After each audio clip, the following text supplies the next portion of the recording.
I think both China and India have huge potential to address the climate challenge, particularly with respect to mitigation and renewable energy. The countries are large. We often forget that China is installing more renewable capacity each year than the rest of the world put together. Yeah. India is a close second. So these two countries, in terms of their geography, are well endowed to deploy clean energy. But they're going to take time because what we forget is that energy demand in these countries is also increasing rapidly. Yeah. The energy consumption per capita in China and India is a fraction of that in the West. Right. And there are still many villages without access to electricity. So even as they install solar capacity, they are having to build coal plants and keep their fossil fuel plants running to meet that, which is why they're going to take longer.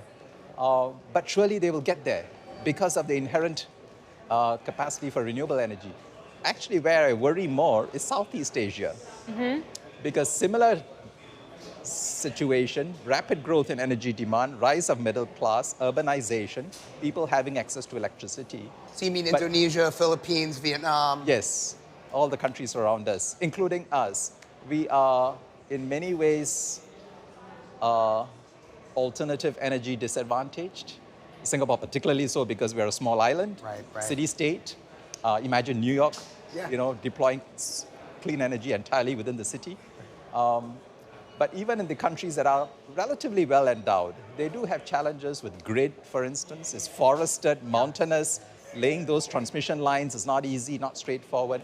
And the distribution of renewable energy capacity is very uneven geographically across Southeast Asia. So I think that's where a bigger challenge might be. What about financing? We have like 30 seconds left. What's the biggest hurdle to financing all of this right now? There is enough private capital in the world to solve the climate crisis. There is enough financing. If you look at the annual flows of financial assets, well in excess of the funding gap.